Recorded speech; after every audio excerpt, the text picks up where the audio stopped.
यानी हाकिम था यमन के शाही हबशा नजाशी की तरफ से। ये वो नजाशी नहीं था जिसके पास नबी सल्लल्लाहु अलैहि वसल्लम के सहाबा कराम ने हिजरत की, बल्कि उसके वालिद नजाशी ने यमन का कुछ हिस्सा फतह किया हुआ था। तो उसने अपना हाकिम भेजा हुआ था जिसका नाम अबरहा था। अबरहा नजाशी का हाकिम था यमन में, और वो देखता है कि हर साल उसके लोग शुमाल की तरफ जाते हैं। तो वो पूछता, तुम लोग कहाँ जा रहे हो? लोग कहते हम हज पे जा रहे हैं, हम हज पे जा रहे हैं। वो कहता क्यों, वहाँ क्या है? लोग कहते वहाँ अल्लाह का घर काबा है। तो वो कहता मैं तुम्हारे लिए घर बनाऊंगा जो तुम्हारे घर काबा से कहीं ज़्यादा बेहतर होगा, और तुम्हें हज के लिए यहीं आना होगा। तो वो एक बहुत बड़ा गिरजाघर यानी कलीसिया तामीर करवाता है यमन के शहर सना में, क्योंकि वो ईसाई था।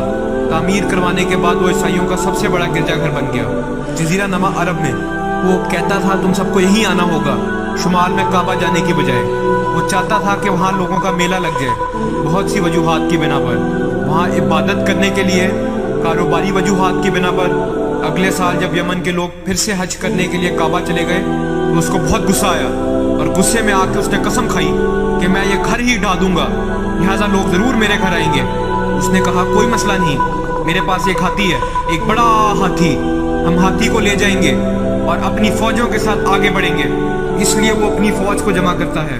क्योंकि वो हबशा से थे लिहाजा उनके पास हाथी था, वरना जजीरा नमा अरब में हाथी कुदरती जानवर की हैसियत से नहीं रहते थे। लेकिन क्योंकि वो अफ्रीका से थे लिहाजा उसके पास एक हाथी था, और वो हाथी को जंग की तरबियत देने से वाकिफ थे।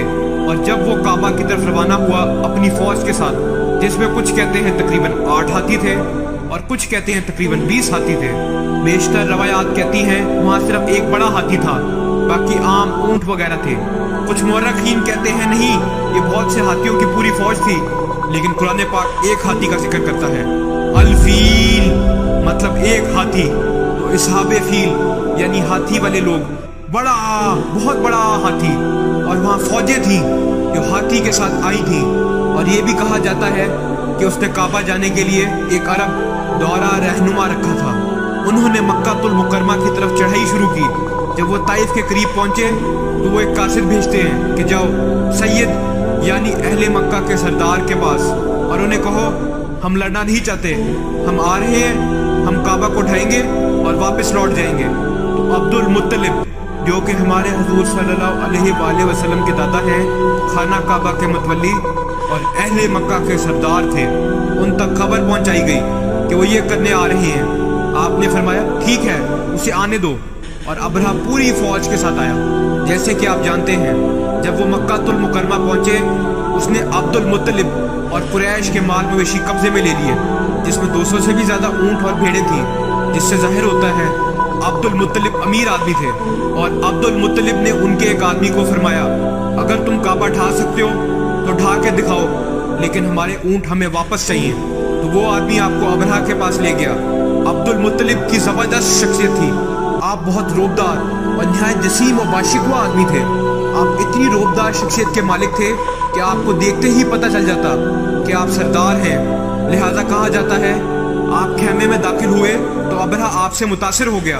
इतने जसीम और खूबरू वो आपकी ताज़ीम में अपनी कुर्सी से खड़ा हो गया। वो आपसे कहता है मुझे आपसे कोई मसला नहीं, आप बस शहर से चले जाएं और मैं आपके घर को ढा दूंगा, और मुझे तुम लोगों से कोई मसला नहीं, जाती कुछ भी नहीं है, मैं सिर्फ आपकी इबादत गाह को ढाना चाहता हूँ। फिर अब्दुल मुत्तलिब ने फरमाया मैं आपसे घर के बारे में बात करने नहीं आया हूँ, मैं आपसे काबा के बारे में बात करने नहीं आया, मैं आपसे अपने ऊँटों के बारे में बात करने आया हूँ। और तब अबरहा ने अब्दुल मुत्तलिब के लिए तमाम एहतराम खो दिया और उसने कहा कि मैं तुम्हारे मुकद्दस घर को ढाने आया हूँ और तुम मुझसे अपने ऊँटों के बारे में बात करने आए हो।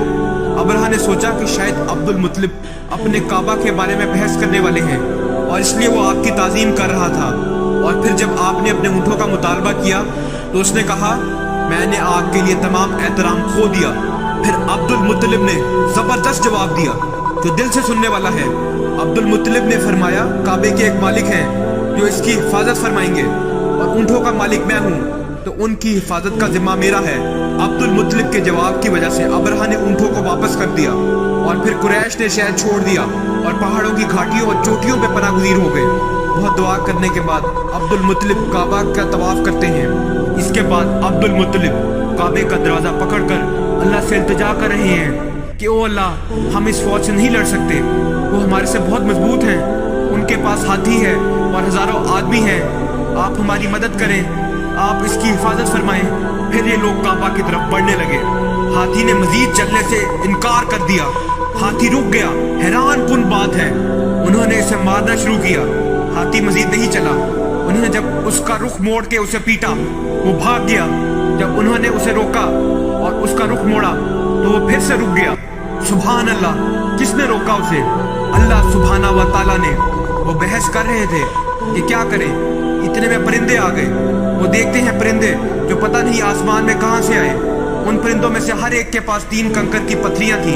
हर कंकर की पत्थरी बहुत छोटी थी, छोटी छोटी कंकरियां मिट्टी से बनी हुई।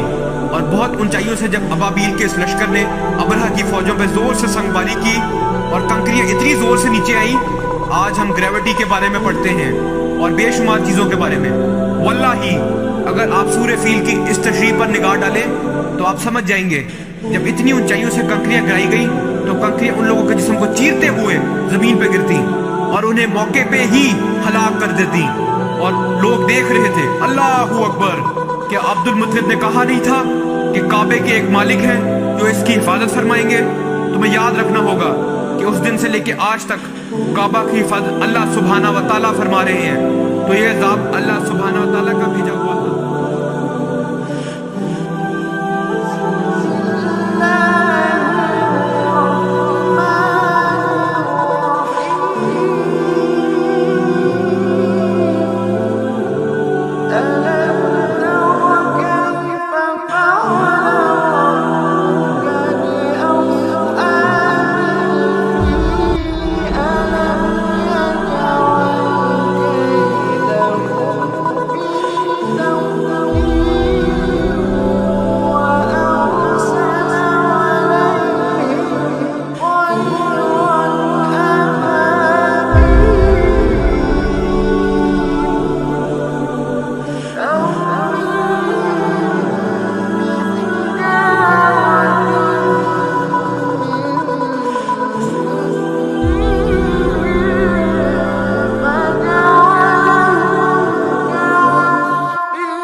क्या तुमने नहीं देखा कि तुम्हारे परवरदिगार ने हाथी वालों के साथ क्या किया? क्या उसने उनका दांव गलत नहीं किया? और उसने उन पर झुंड के झुंड परिंदे छोड़ दिए जो उन पर खंगर की पत्थरियां फेंकते थे। तो उसने उनको ऐसा कर दिया जैसे खाया हुआ घुस।